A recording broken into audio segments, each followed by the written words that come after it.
Olá, seja bem-vindo ao canal da Missionária. Estamos aqui para mais um estudo bíblico. Hoje nosso tema é o fruto do Espírito. Você já parou para pensar que nós somos como árvores para Deus? Em várias passagens bíblicas é possível ver Deus usando a árvore como uma analogia do que Ele espera de nós. Um desses exemplos é Isaías capítulo 61, versículo 3. Eles serão chamados de carvalhos de justiça, plantio do Senhor para a manifestação da sua glória. Carvalhos são árvores milenares, são conhecidos por serem resistentes. Isso se deve ao fato deles se adequarem muito bem às adversidades climáticas e por resistirem ao ataque de pragas como os fungos. Cada vez que um carvalho passa por uma tempestade, ele enterra mais ainda suas raízes no solo e o seu tronco se fortalece. Carvalhos são resistentes. Carvalhos têm raízes fortes.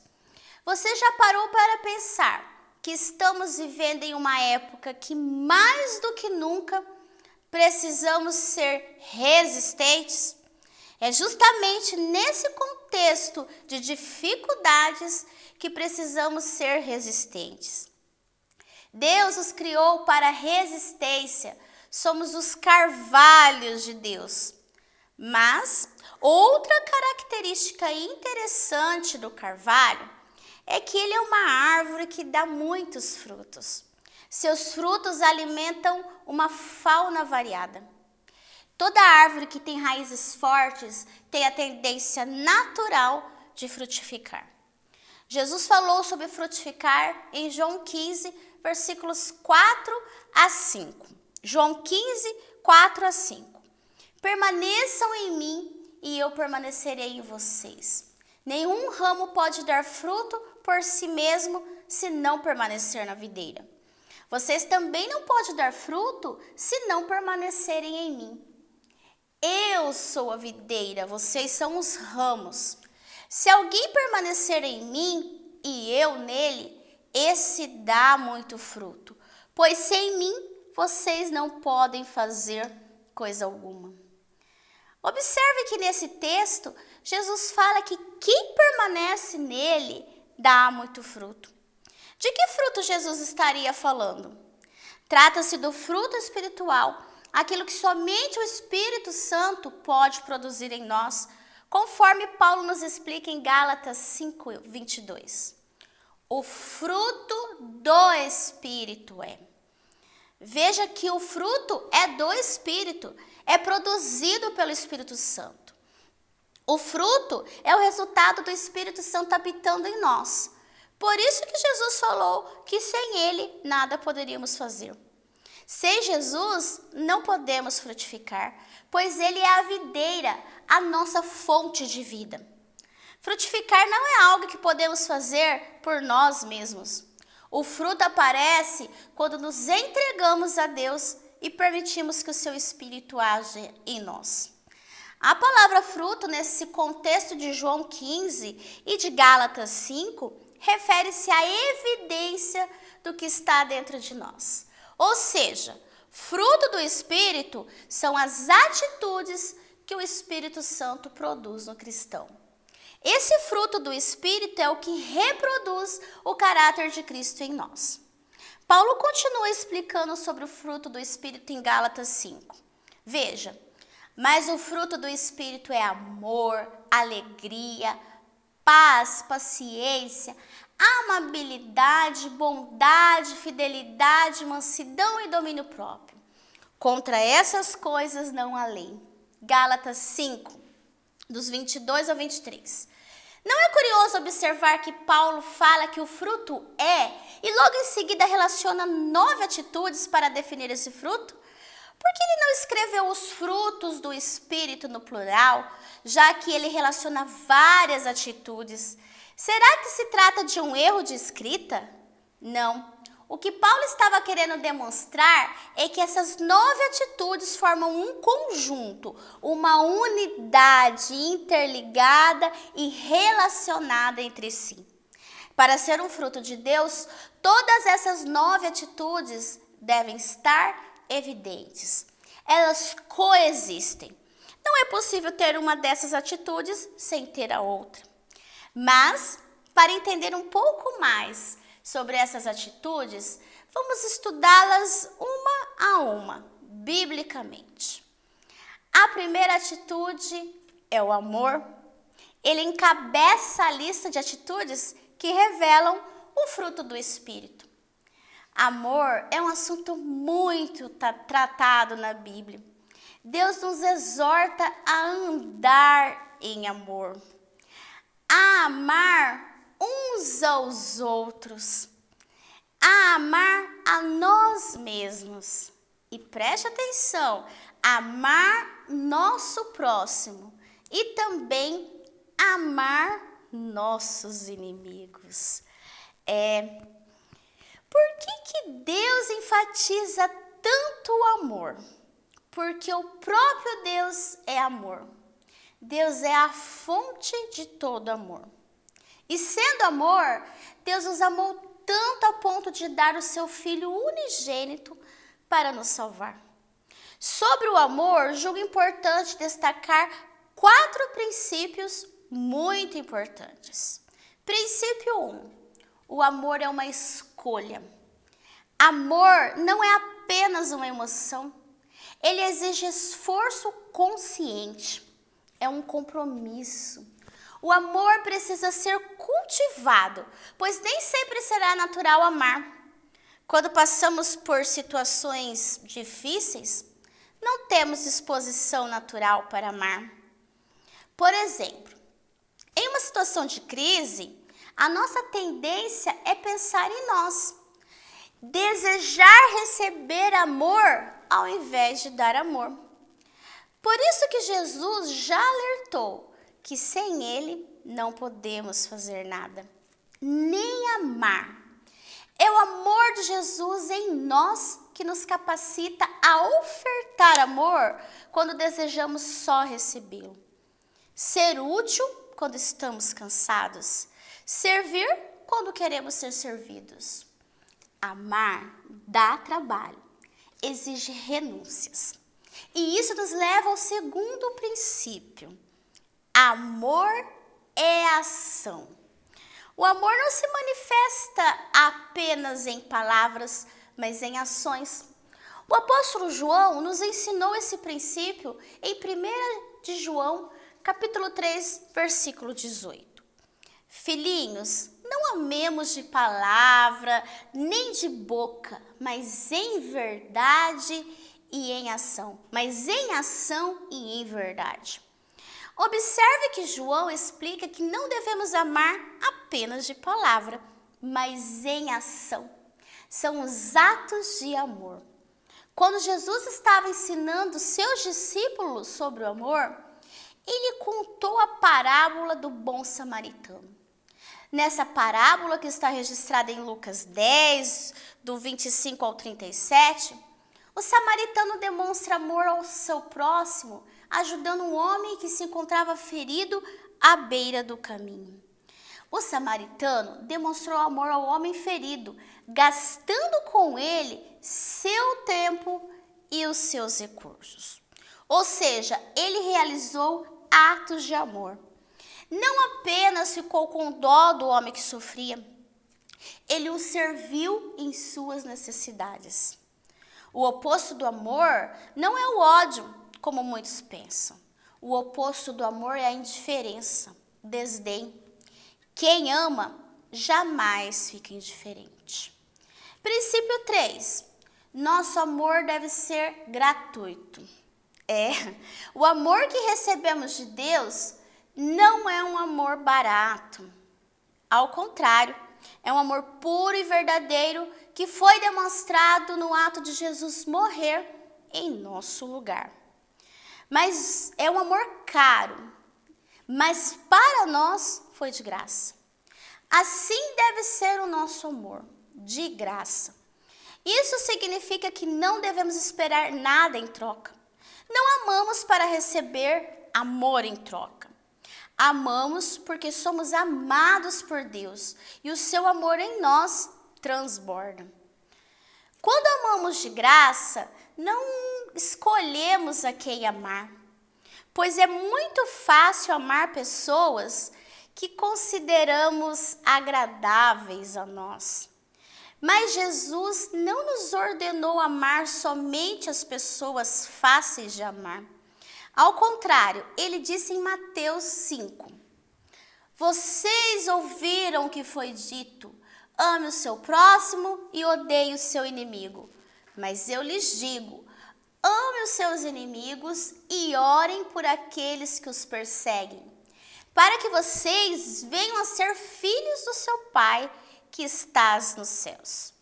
Porque ele faz raiar o seu sol sobre maus e bons, e derrama chuva sobre justos e injustos. Se vocês amarem aqueles que os amam, que recompensa receberão? Até os publicanos fazem isso.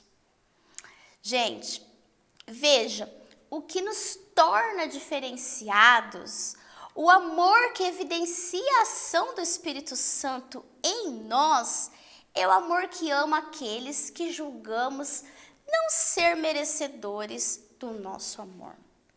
Amar quem nos ama é muito fácil. Qualquer um ama assim. Jesus diz que até os publicanos, ou seja, aqueles que não servem a Deus, amam assim. Se Deus apreciasse um amor assim, nós jamais seríamos alvos do seu amor. Nós não temos em nós nada que atrai o amor de Deus. Ele nos ama de graça. E é por meio do seu Espírito que Deus nos capacita a amar da mesma forma que Ele ama. O tempo todo, incondicionalmente. E isso nos leva ao quarto princípio. Precisamos da ajuda de Deus para amar. Para que nós escolhamos amar, para que possamos ter atos de amor e para que consigamos amar sem esperar nada em troca, precisamos da ajuda de Deus. Quando não conseguimos amar alguém, precisamos permitir que Deus o ame por intermédio de nós. Somente Deus nos capacita a amar pelo poder do Espírito Santo. Por isso que o amor é uma das atitudes do fruto do Espírito. Esses 4 princípios nos revelam que amar é diferente de gostar. Gostar tem a ver com os nossos sentimentos. Amar tem a ver com atitude. Guarde bem isso. Gostar é sentir. Amar é fazer. Para amar dessa forma, precisamos ser abastecidos diariamente com o amor de Deus. E para isso, precisamos passar um tempo diário com Ele para receber dele a porção de amor que necessitamos, para repartir com outras pessoas. Outra atitude que revela o fruto do Espírito é a alegria. É necessário entender em que consiste a alegria. Será que a alegria e felicidade são a mesma coisa? Se pesquisarmos o significado de alegria no dicionário, vamos descobrir que alegria é o estado de viva satisfação, de vivo contentamento. Satisfação. A alegria tem a ver com satisfação. Eu gosto de uma diferenciação apresentada pelo escritor James Hunter. Ele diz: felicidade é baseada em acontecimentos. Alegria é um sentimento muito mais profundo, que não depende de circunstâncias externas. Veja que Hunter define a alegria como um sentimento que não depende das circunstâncias externas. É algo interno. Mas o que será que a Bíblia nos ensina sobre a alegria? A Bíblia nos revela que a alegria está sempre acessível, porque nossa fonte da verdadeira alegria é o próprio Deus. Em Filipenses, Paulo nos exorta: alegre-se no Senhor. Alegre-se sempre no Senhor. Novamente direi, alegre-se. Paulo nos orienta a sermos alegres por causa do que acontece conosco? Não. Ele diz que a alegria está relacionada às coisas da vida? Não. Ele nos orienta a nos alegrar no Senhor. A alegria verdadeira não se baseia em fatos que nos ocorrem, nem em nossos esforços e realizações, nem mesmo na nossa força de vontade. John MacArthur define o que é a alegria verdadeira. A alegria verdadeira é a sensação de bem-estar que brota e permanece no coração da pessoa que sabe que está tudo bem entre ela e o Senhor. Em épocas de crise, nossa tendência é olhar as circunstâncias e nutrir dentro de nós a tristeza. Mas nós não precisamos buscar fora de nós os motivos para nos alegrar. O próprio Deus é motivo de alegria, como revela o salmista em Salmos, capítulo 16, versículo 11. Tu me farás conhecer a vereda da vida, a alegria plena da tua presença, eterno prazer à tua direita. Observe, a alegria plena nós temos quando estamos na presença de Deus. É uma alegria eterna, mas Deus ainda nos dá outros motivos de alegria. A nossa salvação, as promessas de Deus, a esperança do futuro. Ser alegre é um aprendizado.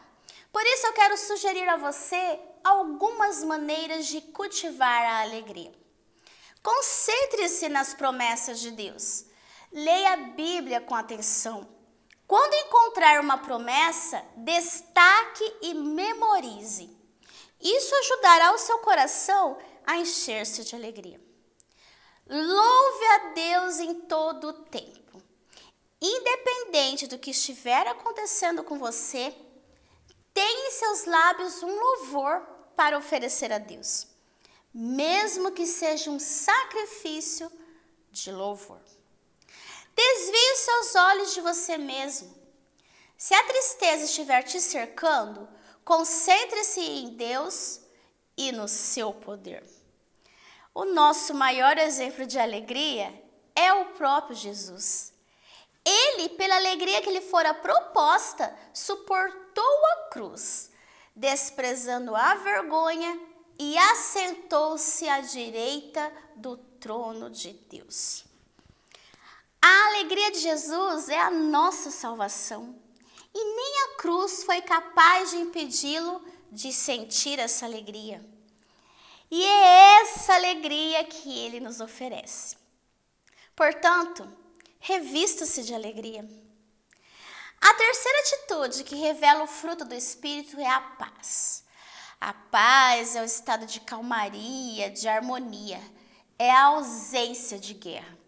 Jesus afirmou em João 14, versículo 27, deixo-lhes a paz, a minha paz lhes dou. Não a dou como o mundo a dá, não se perturbe os seus corações, nem tenham medo.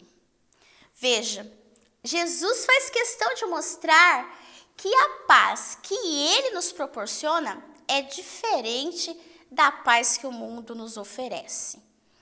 Isso porque o mundo pode até nos proporcionar certa dose de paz, mas é uma paz momentânea, que nos deixa assim que chegam os problemas. A paz, fruto do Espírito em nós, é uma paz que tem origem na nossa comunhão com Deus. É o resultado do descanso da nossa alma no amor de Deus, da confiança que nós depositamos em Deus. Guarde isso. Paz é nossa alma reconciliada com Deus.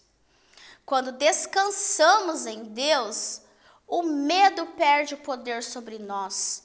O pânico não ganha lugar em nosso coração. Se olharmos nosso estilo de vida, logo vamos perceber que há pressão de todo tipo. Responsabilidades no lar e no trabalho, perigos constantes, violência, insegurança. Mas em meio a tudo isso, podemos descansar no amor do Pai. E isso gera paz. E essa paz, fruto do Espírito, não tem apenas um aspecto passivo, mas ativo também, no sentido de sermos pacificadores, ou seja, promotores da paz. Outro aspecto do fruto do Espírito é a paciência, a longanimidade. Ser uma pessoa longânime significa ser tolerante, ter o pavio longo. Em hebraico, significa ser vagaroso em irar-se. A paciência é um dos atributos de Deus que mais gostamos e mais usufruímos. Deus é paciente conosco. Da mesma forma, Ele espera e deseja que sejamos pacientes com outras pessoas. A paciência é composta de 2 elementos essenciais. O primeiro é a renúncia, pois muitas vezes temos que renunciar a nós mesmos e aos nossos ímpetos para não irar-se, não perder a paciência.